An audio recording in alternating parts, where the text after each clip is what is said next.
Hey, this is Stephen Watson, my daily directed energy targeting log for Friday, May 9th, 2025, here in El Paso, Texas.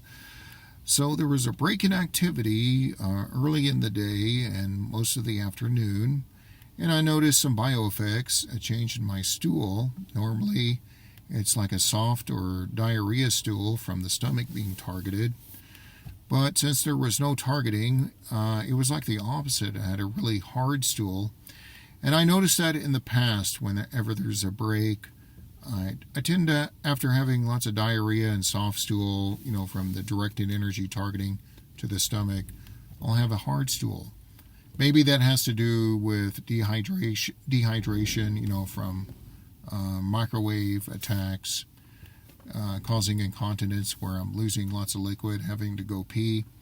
And then when there's a break, the body isn't fully hydrated. I'm just speculating, I don't know. But one thing is for sure, there are bioeffects and that can be observed.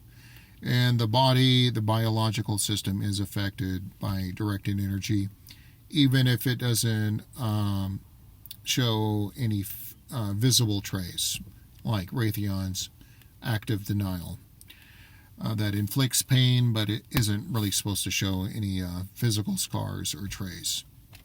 So, later in the evening, I started delivering food through the gig apps. It's like the only work I could get. It's kind of chump change. It doesn't pay very well, but I'm just trying to scrape by doing that in my car. After about 10 p.m., I felt directed energy to the head and strong directed energy to the stomach. And that continued into the early morning hours. It was so severe that I could hear my stomach churning. And I do plan to get that instrument doctors use to hear your heart or internal organs. I'm going to try to record where I get these audible clicks on my car dashboard, followed by pain and audible discomfort.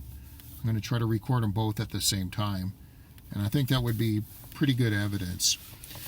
Of course, the best evidence would be like, expensive equipment to measure extremely high frequency or millimeter wave, but I have to look into that.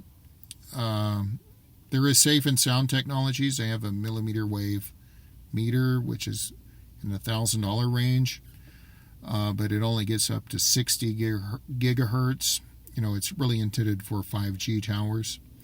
Anyways, that is my directed energy targeting log for Friday, May 9th, 2025, here in El Paso, Texas.